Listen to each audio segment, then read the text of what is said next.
So if you look at, for a brief moment at the first reading this morning,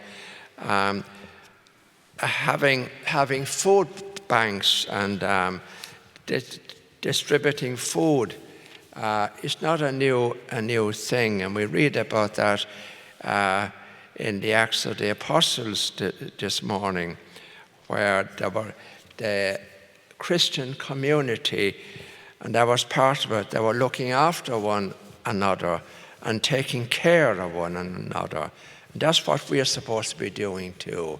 It's not all about me or my salvation, but it's how we care for one another. And then we have the appointment of the first deacons, where the apostles picked 7 people, 7 men were chosen. Now, they weren't chosen by the bishop, they were chosen by the people. And that's very important to realize, that the people, and the same way in the beginning of the church, it was the people who chose the priests, the people who chose the bishops.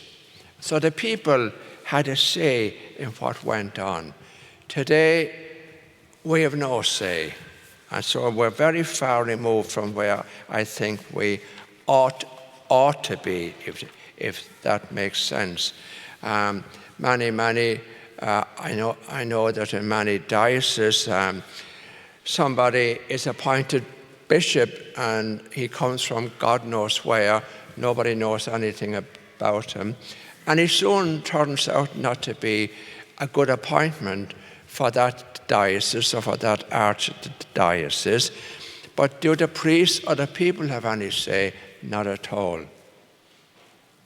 It was supposed to have changed after the Second Vatican Council, but it didn't. It didn't. And until the church wakes up and realizes that we're all part of the church, and we all need to have a say in what goes on in our communities and in our parish. That's very, very, very, very important. And that's the way it began in the very, very beginning. And we need to go back there. We need to respect people more and listen to them and take notice of what people are saying to us. That's very, very, very, very important. One of the things that I did when I was pastor, I never made any decision in the parish without consulting the whole parish. So I didn't need committees. But what I did was, if we needed to change anything or do anything, on the Sunday, when most people were there at Mass, I would ask them at Mass, what do you think?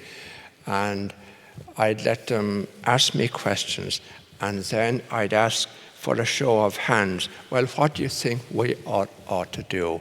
Who is for the change and who's against it? And it worked out very, very, very well. So nobody could actually come and say, well, why was this done? Nobody consulted me.